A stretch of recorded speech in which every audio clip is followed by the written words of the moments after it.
يا حسين حسين حسين يا حسين حسين حسين يا حسين حسين حسين يا حسين حسين حسين أنت إمامي إليك انتمائي منك قريب في كربلائي في كربلائي.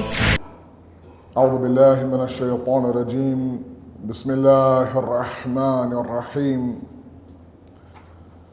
الحمد لله الذي لا يبلغ مدحته القائلون ولا يحصي نعماءه العادون ولا يؤدي حقه المجتهدون، الذي لا يدركه بعد الحمم ولا يناله غوص الفطن، ثم الصلاة والسلام على أشرف الأنبياء والمرسلين، حبيب قلوبنا وطبيب نفوسنا والشفيع ذنوبنا، سيدنا ومولانا أبي القاسم محمد.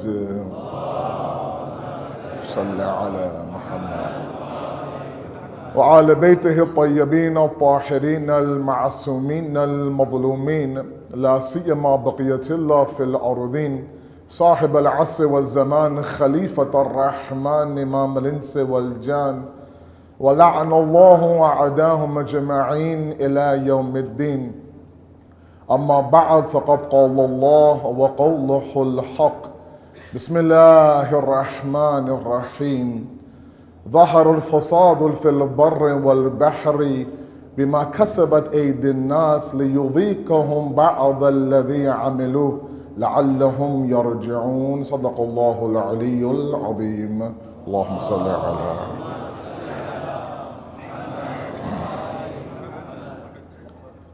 Last night we had a muqaddamah discussion on the arrival of the month of Muharram. And as I promised to all of you last night, we would begin our content of our actual topic tonight. The topic that has been seen on the flyers that have been roaming around the various groups is the Islamic perspective on minimalism. And the base verse that I had the sharaf of reciting in the khutbah for all of you from Surah Fussilat, verse number 41, is the base of our discussion. Surah Rum 41, is the base of our discussion. Where Allah subhanahu wa ta'ala says, ظَهَرُ الْفَسَادُ فِي الْبَرِّ وَالْبَحْرِ. Corruption now has appeared where? In the land and in the sea. بِمَا كَسَبَتْ أَيْدِي النَّاسِ. At the hands of the insan.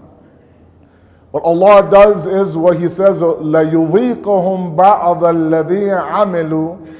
He makes those individuals who are responsible for this corruption, He makes them taste a little bit of what their a'mal are doing.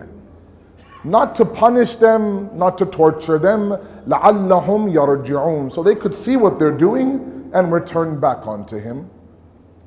Now naturally in this beginning discussion on this topic, we have to define certain terms. What does the word minimalism mean even?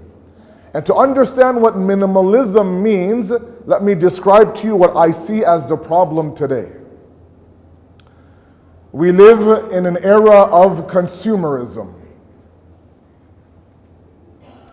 where everything now is sold to all of you. We live in an era of consumption, where now we're spending a lot and consuming a lot. And in this era of consumerism, everything and everybody is a brand.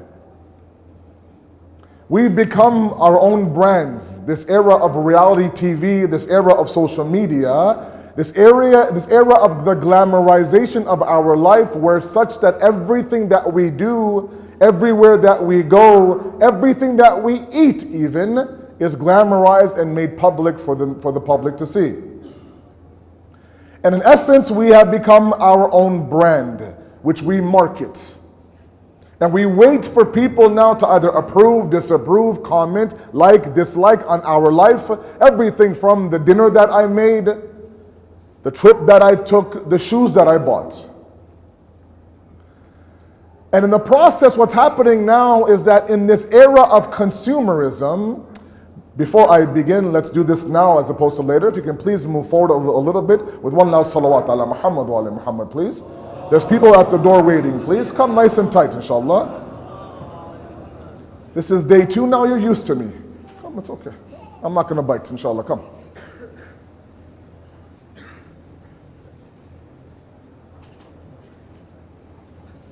Shoulder to shoulder, knee to knee, heart to heart, inshallah.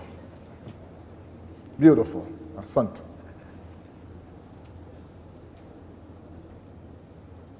Those who are coming in, come right to the front, please. Once you're in, you're in. There's no leaving the hall afterwards, inshallah. You're stuck with me. Sallu ala Muhammad wa ala Muhammad.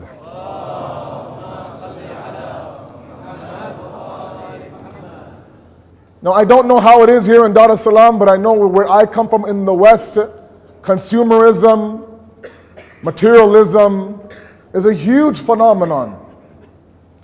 And in this era of consumerism, the consumer, meaning you and I, we are number one. As they say in the West, the customer is always right. So now it's to the point now, if I go on Amazon and I search for a certain product and I don't even buy the product, the next day when I log into my different platforms, they'll see pop-up ads of that product and related products up on my screen. I arrived in Tanzania, I log into my computer and I see billboards and I see ads for Tanzania everywhere I go. Now some might say it's convenient side. Yeah, it's also scary at the same time. And now you're able to do what? You're able to customize anything that you want because you are the consumer. Everything is for you. You go to a restaurant, you open the menu, you have a certain dish you want to eat, you tell the waiter, look, instead of rice, can you give me bread? Instead of beef, can you give me chicken? Remove the onions, add tomatoes, not mild sauce, I want hot sauce, no dressing, but on the side. You'll say, look, as long as your credit card clears, you get whatever you want. You are the customer, you are the consumer. You want this Amazon product tomorrow morning? No problem. Just click on that appropriate shipping method and you'll have it tomorrow morning, ding dong, at your door. Now at the West, they have something called this Amazon key. You don't even have to be home anymore. They can somehow get inside your home, drop the package off inside, close the door and be on your way. It's so easy now. And because it's so easy, we increase our consumption. We increase our possessions. We can sit at home in the comfort of our home and click on a few links and voila, and within 2 or 3 days, everything is at our doorstep. In the process now, what ends up happening is that the consumer becomes this godly-like figure. Where Apple and Google and Amazon and these huge companies now are made to ensure that the consumer is happy. If you don't like the product, it comes to you broken, not working, oh, there's a bad review online, a few hashtags later, and the company now is in big trouble. Because things go viral very, very quickly nowadays. So they are there to please you and make sure that you are comfortable and that you are satisfied. So surveys pop up everywhere and anywhere. I kid you not, true story.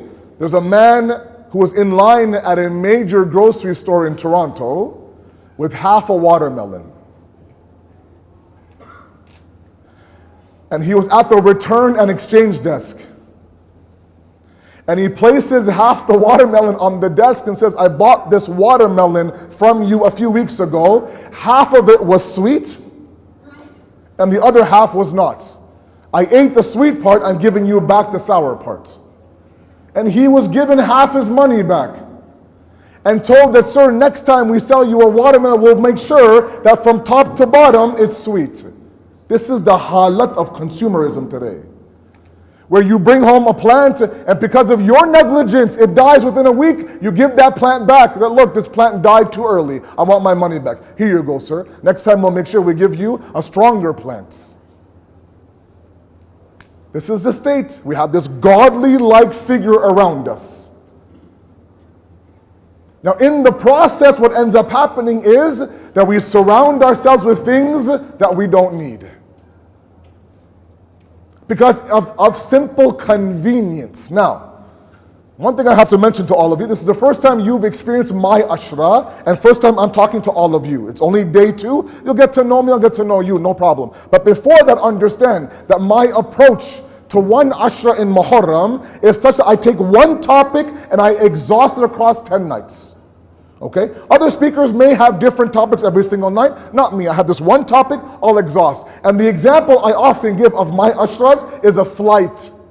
Okay? A flight. An airplane does not start off in the air, correct? It backs off from its gate, it begins to taxi, it begins to take off, gain its elevation, cruise a little bit, and then begin its descent to its destination. Correct? It's exactly how my ashras are. Initially, these first few discussions, we are taxiing down the runway. So a lot of what I say now will be supported with future discussions. So be patient with me. You'll have a lot of questions for me after this discussion. A lot of challenges, which I love. I welcome feedback. And I ask you, give me feedback. I'm not going to be whisked away after the majlis. I won't be taken to some car or some office for tea. I'll be right here or downstairs. You can't miss me. I'm 6'4". I'm wearing black. You can't miss me. Find me. Okay? Find me. Don't talk to your WhatsApp groups. Talk to me instead. That what did you mean by this, Sayyid? It shows me, number 1, you're awake, mashallah. And number 2, that you're actually vested inside of this topic. But give me some time. Let the plane get in the air to find out where I'm going with this. Okay, we've come with some preparation. We have a certain plan in mind. Okay, we're not just up here kind of winging it. Inshallah, everything goes well.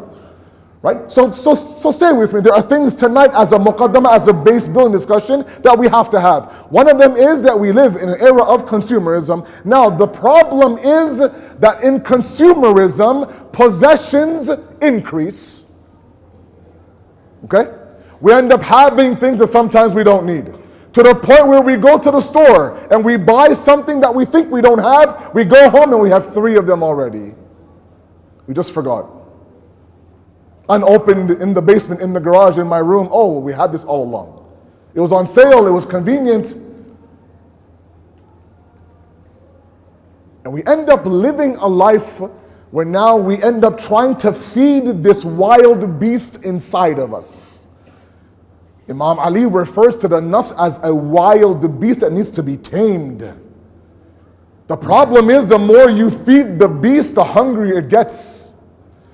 To the point where it becomes out of control and then it begins to consume us. And now we spend our entire life trying to somehow now keep this beast inside of us fed. We can't do it. And everything that we live for now is based on possession. And we lose our focus and our directive and our purpose. Now, if you understood that, which I know you did, it'll make understanding what minimalism is a little bit easier. What is minimalism? Or this idea of zindagi sadagi, as they say in Farsi, this simple life. It's the idea of taking your life and going all the way back to its core elements. Minimalism is clarity. Minimalism is focus-driven life. Minimalism is finding that purpose. Minimalism is intentionality. The idea that you live your life with a certain focus, or you have identified what's valuable for you, and you live your life according to those values. And you surround your life of those values with the things that you need. And you remove those things that pull you away from those values. Now right away you'll ask me, does that mean that Maulana, this guy's coming from Toronto now, day number 2, telling us that what? I shouldn't have a nice house? I shouldn't have a nice car, a nice watch, a nice phone? No, of course not. That's not what I'm saying. I told you, be patient with me. We're just now backing up from the gate. But when the focus becomes possessions, there's a problem. Because you end up now replacing the actual maqsad and hadaf and purpose with something else that's not attainable. And that leads to depression, anxiety, stress, and one of the biggest issues we're facing amongst our youth today are these mental health issues. There are a lot of today's parents don't know how to handle.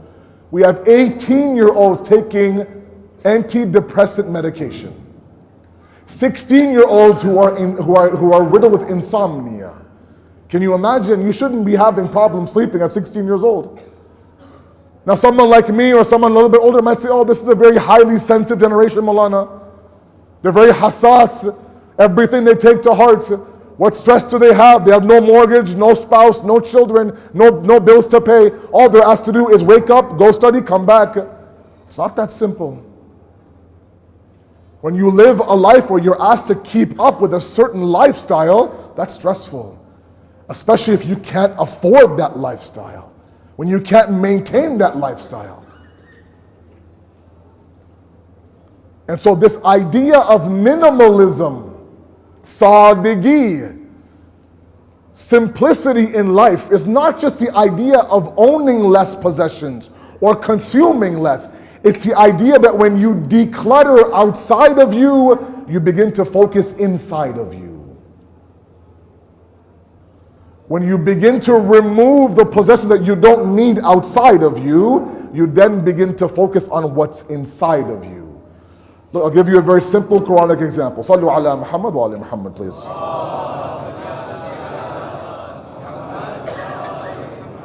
The story of Allah subhanahu wa ta'ala and Shaitan. A very famous story, all of you know. Shaitan has made several blunders in his existence. Allah subhanahu wa ta'ala now is asking him that, look, I create this insan, you prostrate, you do sajda. Okay? He doesn't do sajda in front of Adam. When Allah subhanahu wa ta'ala is asking him in Surah Hijr, then why did you not bow down to Adam like I asked you to do? He says, Ana khayrun minhu, I'm better than he is. Khalaqtani min nar wa khalaqtahu min teen. You created me from fire, you created him from dirt. Fire is afdal, is better than dirt. First mistake that Shaitan made, he reduced the insan to dirt. Follow me very carefully. Because the Quran talks about the fact that what made the insan qabil sajda, what made the insan worthy of prostration had nothing to do with dirt. Quran says, فَإِذَا سَوَيْتُ وَنَفَخْتُ فِيهِ مِنْ رُوحِي فَقَعُوا لَهُ سَاجِدِينَ. Very carefully. When I created the form of the insan, when I gave him surat or surah form, وَنَفَخْتُ فِيهِ مِنْ رُوحِي, and I blew in him from my spirit, then فَقَعُوا لَهُ سَاجِدِينَ, then fall down into sajda. Meaning what? The moment the spirit of Allah entered that insan became worthy of sajda. Not before that. Not at the form level. Not at the body and the jism level. And what Shaitan has done, he's reduced you and I to nothing but dirt and body and jism and form. And there is a whole dimension inside of us that's way beyond form, as you know. This body is nothing but a tool used by the command central, by the soul, to get what we want to get to. The form will be buried inside the ground, will become powder. The actual existence will move on. The question is, if we understand that, then why do people like me listen to the waswasa of Shaitan and ignore the tawfiq of Allah subhanahu wa ta'ala? Look, the example I'll give you is very simple, right? I've been here for 2 days. I approach you, first time I'm meeting you, salam, dua, how are you, ahwal, kya hal, everything okay? Alhamdulillah, majamache, mashallah. And within 2 seconds of meeting you, I start to give you advice. I don't even know your last name. I tell you how to raise your kids. I tell you where you should work. I tell you how long your beard should be. I tell you where to put your kids in what school. I tell you that if you have 3 kids, you should have 6 kids. Maulana, my wife only wants 3 kids. Marry a second wife and have 3 more. I give you advice upon advice. After a while, he goes, look, Malana, with all due respect, I don't even know your last name. You're giving me advice. You have no idea who I am. You've just met me. Along comes your friend of 20 years, right? Your childhood friend. If he gives you advice, that's separate. I give you advice, that's separate. I don't know you, he knows you. And yet when shaitan advises us, we listen to him and we ignore Allah. Why? Shaitan doesn't know us. Allah knows us. Shaitan's reduced us to nothing but dirt and teen. He actually compares us at the form level. And the reason why we listen to him before Allah sometimes is because we see ourselves as nothing but dirt and body. Everything is jismi inside of us. Nothing is ruhi inside of us. And because everything is jismi, everything is limited to this world. So now possessions are made to feed the jism. What we own is made to feed the jism. But in reality, our haqiqat, our reality is our soul that requires us to declutter ourselves. And minimalism is that lifestyle. It's a conscious decision to live a certain way of life. Allah up and down the Quran invites us towards life. Ya ayyuhalladhina amanu istajibu lillahi wa lirasul idha da'akum lima yuhyikum. O you who believe, say labbaik to Allah and the Rasul when they invite you idha da'akum lima yuhyikum. When they invite you to those elements that will bring you life, hayat.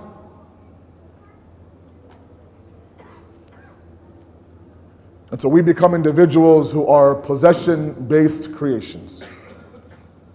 Our value is based on how big our homes are. Our happiness is based on the model of the car that I drive. My purpose becomes increasing my income status.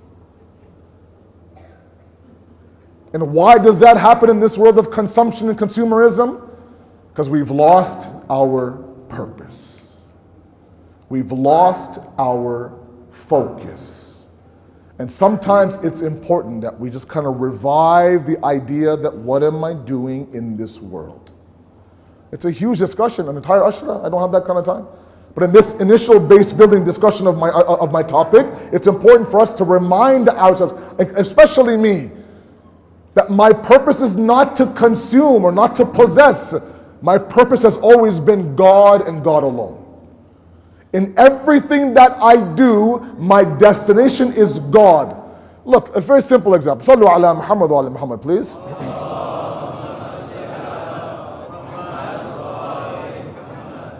Yes, I'm being summoned from the back to please, if you can please move up a little bit with a loud salawat. I still see red carpet, inshallah. I should not see red carpet anywhere. Please, nice and tight, nice loud salawat ala Muhammad wa ala Muhammad, please.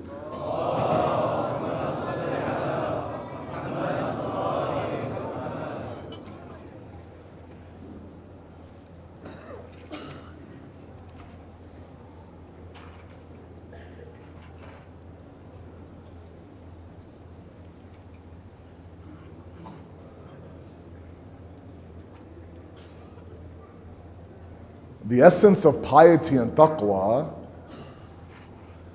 is to live a God-centric life, a God-conscious life. The kamal or the perfection of you and I is not only to find God on the musalla, or find God in the first 10 nights of Muharram, or find God in the amal of Shab Qadr. You're bound to find God there. The kamal is to find God in our everyday acts, to find God at our workplace, to find God inside our math homework, to find God inside 1 hour of me coloring with my child, to find God with me watching, let's say, a Manchester United match. That's the kamal. If we cannot find God in things that we do, then we shouldn't do them. Because God is that destination. Now you're leaving your house to go somewhere. First time you're going there, the person who's waiting for you to come to the house gives you their address. You open up your GPS and the first thing they ask you is what? Where do you want to go? Correct? You put in the address. That becomes the destination. That destination doesn't move. What then is offered to you are various routes to that destination, correct? Those routes are up to you. If you want to take a certain highway or a certain part of the city or avoid traffic or go around this way, doesn't matter. That destination may not move, but the different routes that destination is bound to move. Our GPS destination is God, nobody else. And we have to find the various routes to God. And sometimes when we replace God with a different destination, chaos ensues. And we end up placing a destination inside of our GPS that we will never reach to.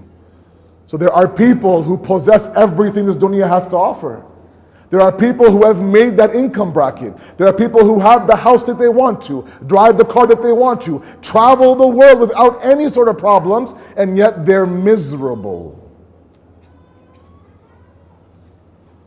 They work 15, 16 hours to run their business.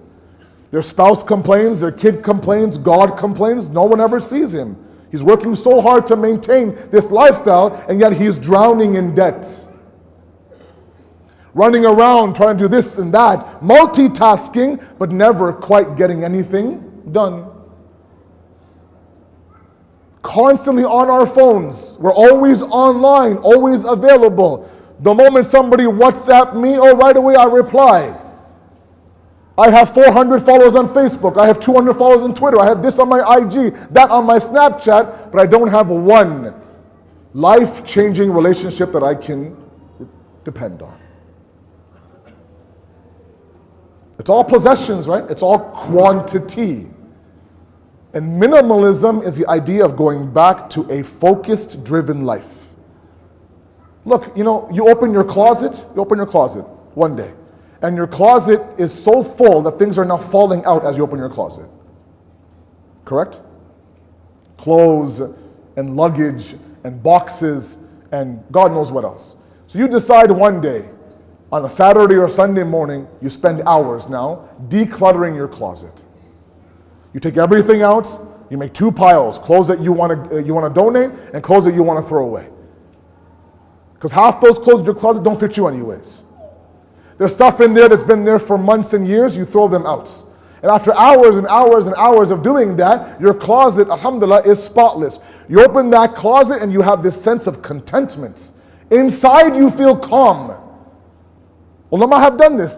Ulama have said that when you begin to clean outside of you, you begin to feel calm inside of you. That's one closet. One closet inside your home. Now imagine if you begin to do that in every dimension of your life. The focus then becomes inside. You now begin to focus on yourself and still maintaining that destination to be God and God alone. Because the reality is that we were not created to possess or consume. We were created for Him and Him alone. And He reminds us of that time and time again. مَا خَلَقْتَ الْجِنِّ وَالْإِنسِ إِلَّا لِيَعْبُدُونَ. You were not created, the jinn or the ins, except that you worship me. Hadith Qudsi.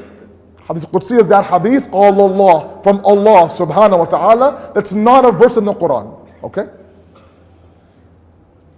There's a collection online of Hadith Qudsi, translated in English. From that book, Hadith number 6, talks about when Allah addresses us. It says, Yabna Adam, O children of Adam, I didn't create you so you could relieve me of any poverty. I didn't create you so you can accompany me when I'm alone. I didn't create you so you could protect me from any sort of harm. بَلْ خَلَقْتُكُمْ لِتَعْبُدُونِي طَوِيلًا. I created you so you could worship me طَوِيلًا. وَتَشْكُرُونِي كَثِيرًا. وَتُصَبِّحُونِي زُخْرًا وَأَصِيلًا. This idea that I created you so you could worship me a lengthy worship. So you could thank me in abundance. So you could praise me day in and day out. Now a lot of you might ask, and you do very boldly. Today's youth are very bold in their questions. They ask people like me, why do I have to believe in a God that needs to be constantly praised and constantly thanked? Is that not egotistical of God? Is that not a God who requires constant validation? Of course, we understand enough to know that God does this not for him, but for us. This idea of hamd and shukr and ibadat of Allah is for us, not for him. Him himself in his essence is their izzat and respect. It doesn't require someone like me and my pitiful worship to elevate him. No. Right? Ya ayyuhan nas, antum fuqara ilallah, wallahu huwal ghaniyul hamid. O mankind, you are faqir. You are in constant need of Allah. And Allah is ghaniyul hamid. Allah is needless and constantly praised. So if he's telling us this is what your purpose is, it's for us. It's for us. Because when we lose that purpose of Allah, we begin to search for purposes that are not meant to be our purpose, and chaos ensues. Let me give you a very simple example, and then move towards Masad. And I thought long and hard today about whether or not I should give this example, and Bismillah, I'll give the example. And the example is to my sisters, who inshallah are listening. I don't know about what happens here, but specifically those sisters that are young mothers or mothers to young children. The challenges I see inside of them is just this very point right here, finding their purpose in life. Not everybody, maybe a few of them, I don't know. But sometimes I think that they see themselves as nothing but a relationship to somebody else.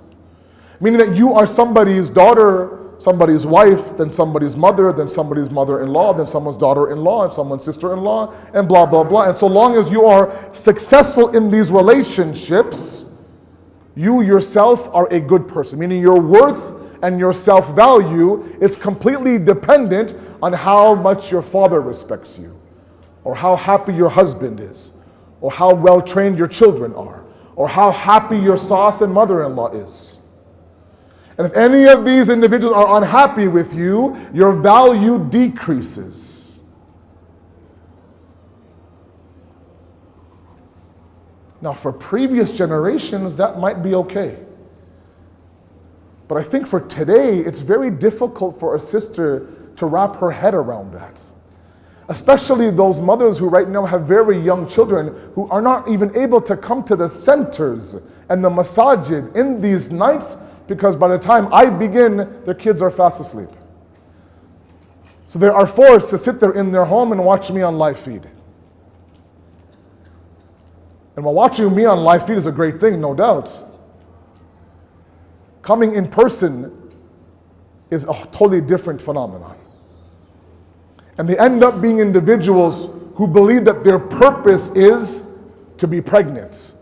Their purpose is to make sure that the house is clean. Their purpose is to make sure that the husband is happy. Their purpose is to make sure that their mother-in-law is happy. And in all of this, what is lost is them. Okay, is them. Now, obviously a mother, a daughter, a wife has a huge maqam in Islam. That's not my discussion. But that's not their purpose. Their purpose, their GPS destination is God. The route to God is through motherhood. The route to God is through being a housewife. The route to God is through being a working mother, for example. The route to God is to be a good daughter-in-law. For example, when they begin to, please listen very carefully, when they begin, as any of us begin to replace the route with the destination, and the destination with the route, chaos ensues. What should be a route to your maqsad becomes the maqsad itself. What should be a route to your destination becomes the destination itself. So now your GPS says you have arrived, and you look around like, this is not what I'm here for. And so literally what they lower themselves to is somebody who changes diapers, who cleans up vomit, and who makes sure that my husband has this garam chai when he comes home from work. In the process, they lose their own purpose. They're sleep deprived, They're depressed, they can't get out of the house. On top of that, they can barely get through one Salatul Maghrib without somebody climbing them or kicking their turba or crying at their feet. That has a toll on your value. It has a toll on your purpose. You begin to believe that I was made to be pregnant. And while someone like me, I have to explain to them, this is the season of your life. There'll come a moment where the kids will become bigger and older, and you'll begin to now focus on yourself. Right now, this is what you're asked to do. It's up to us as husbands sometimes to make sure that we're conscious of this reality. Especially today's fathers. Us new age fathers, the more involved fathers, have to make sure that we balance stuff out at home. That if one day she decides to stay home with the kids, the next day you stay home with the kids. Say, you go and you have the majlis. You go and you socialize. You go and have a cup of tea without somebody pulling on your abba. When the maqsad becomes the destination, chaos ensues. Minimalism is that reality that we redefine our purpose and focus our purpose and in clarity in our purpose. Not this idea that now we continue to possess, and we surround ourselves and we clutter ourselves outside of us and we ignore what's inside of us. Let's recapture our purpose and our hadaf, inshallah. Sallu ala Muhammad wa ala Muhammad.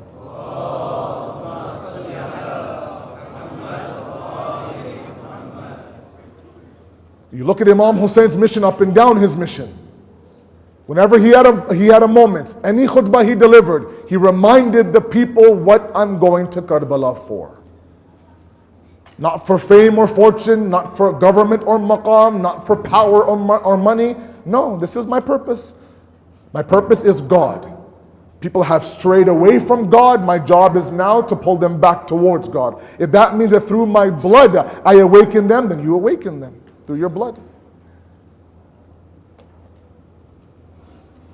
These are not easy discussions to listen to or to deliver up here. But these are the nights where you are ready to sit here and listen to this. Your hearts are ready to absorb these things. I mentioned last night, these are revolutionary days for all of us, including myself. And to make sure that we understand this concept and this idea.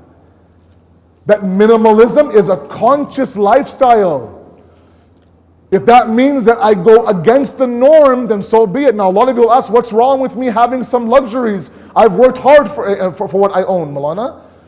I'm a doctor. I spent years and years and years studying very hard, sacrificing all those all-nighter exams, pulling off amazing grades. And now, because I have a great home, I have a great car, there's nothing wrong with that, Baba. Nothing wrong with that. That's not what my point is. Like I said, be patient with me. I'll get to that in a few nights. But when we make possessions our maqsad, then the journey is lost. And then chaos. We walk around aimless. We walk around completely confused. Everything is gray for us. We have no idea what's going on. And we can't let that happen. Especially when we are here to commemorate that man whose focus was very, very, very strong. Who would not let anybody talk him out of it. Didn't matter if he had 100, 72, 1,000. His purpose was his purpose. He knew exactly what he was there to do. And nobody would tell him otherwise. Sallu ala Muhammad wa ala Muhammad.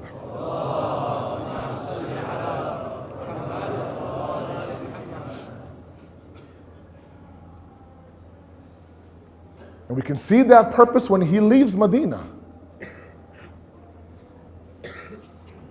When those letters now are written to him from Kufa, he begins now this journey to go towards Kufa. He's eventually now detoured by Khur into Karbala. Him leaving Medina and arriving in Karbala. At first now he goes to the grave of Rasulullah and says, Nana, I'm leaving Medina now. You know how difficult it is to leave your home city? Knowing that you won't return? Goes to the grave of Rasulullah. Says, Nana, I'm leaving. And the way that the books describe it, he walked towards the grave of Rasulullah like a soldier, a man on a mission, a man driven with purpose.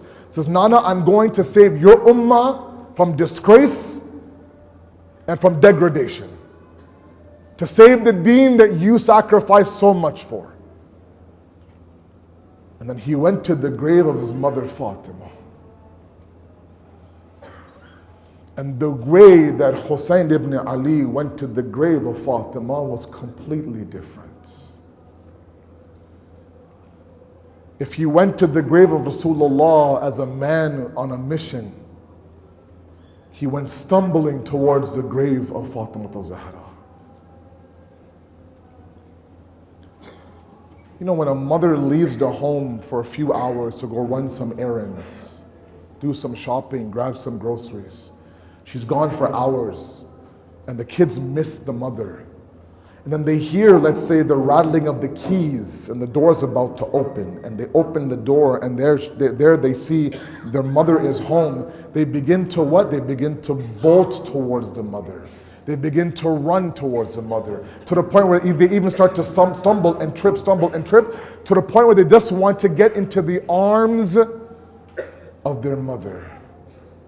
Imam Hussein went stumbling towards the grave of Fatima al-Zahra. That, Amma, I'm leaving Medina now. You're not with me. Baba Ali is not with me. My brother Hassan is not with me. Stumbling towards this idea that I just want you to hold me one more time. Hold me inside your arms. Let me know that everything will be all right. Imam Hussein now leaves Medina. This very long journey now. On the 2nd of Muharram, they arrive in a place and the horse doesn't move, the books say. They change the horse, doesn't move. They change the horse again, doesn't move. The books say 7 horses were changed. All 7 didn't move when they reached this desert land. Imam Hussein, in his history, twice his horse wouldn't move. One is on this day, one is on the day of Ashura. When now Bibi Zainab has mounted him on the horse, there's no Abul Fazl Abbas, there's no Ali Akbar, everyone is gone. He begins now to tell his Zuljanah, Zuljanah, take me to the Maidan of Karbala. The Zuljanah doesn't move. He says, I know you're tired, Zuljanah. You've been with me since morning. Just one last zahmat, one last effort. Just drop me in the Maidan of Karbala and your duty is done. And the Zuljanah wouldn't move, but he drops his head, a tear rolling down his face, saying, Mawla, I'm not tired, but your Sakina is clutching my legs, asking me, where are you taking my Baba? The horse doesn't move. Imam Hussein gets off. The Bani Asad tribe is there in front of him. He asked the Bani Asad tribe, what is the name of this desert land? One man says that, Mawla, we call this place Nainawa. Is there another name? Yes, Shattul Furat. He waits for another name. From the back of Buzurg, an older comes and says, Mawla, our Ajdad, our forefathers used to call this place Karbala. Imam Hussein says to Abul Fazl Abbas, pitch up the tents. This is where our blood will be shed. And then Imam Hussein does something very ajib. He begins to address the Bani Asad tribe. He first goes to the men, says, look, there'll be a war here. There'll be a battle here. Lives will be killed here. Our lives will be killed here. If you can, all of you, ensure that we're given a proper burial in this land of Karbala. Look, if somebody is dying, if somebody has a disease, very few times do you hear that mariz and that sick call the Jamaat, say, look, Mr. Jamaat, can you make sure that when I die that you bury me in the Qabristan properly? Obviously that's going to happen. It goes without saying. For some reason, Imam Hussein went out of his way to address the men of the Bani Asad tribe to say, look, if and when we die, make sure our bodies are buried. And then he put up a partition and talked to the women. If your men are not able to bury us, all of you collectively, women, dig one massive grave and just place our bodies inside that grave.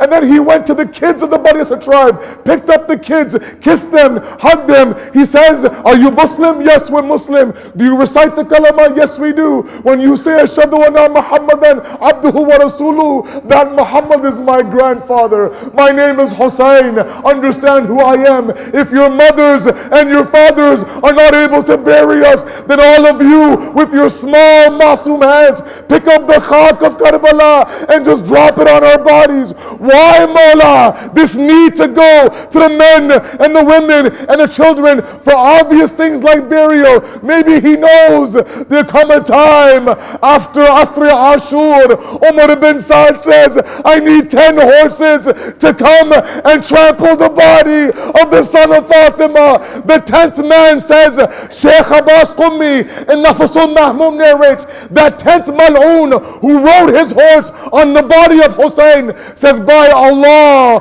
when my horse trampled the body of Hussein, I could hear the cracking of his ribs.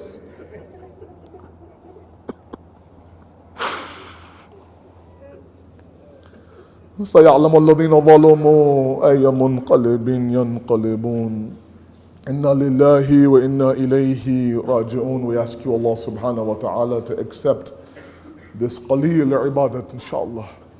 We ask you, Allah subhanahu wa ta'ala, to give us that tawfiq to understand our purpose, to give clarity to our focus, inshallah. We ask you, Allah, to make us remind ourselves that you are our maqsad, you are our destination, inshallah. We ask you, Allah, to forgive our sins and those of our parents. We ask you, Allah, make us worthy and isqabil of the zuhur of Imam Zamana, inshallah, and make us stand beside him when he comes. Wassalamu alaikum rahmatullahi wa barakatuh.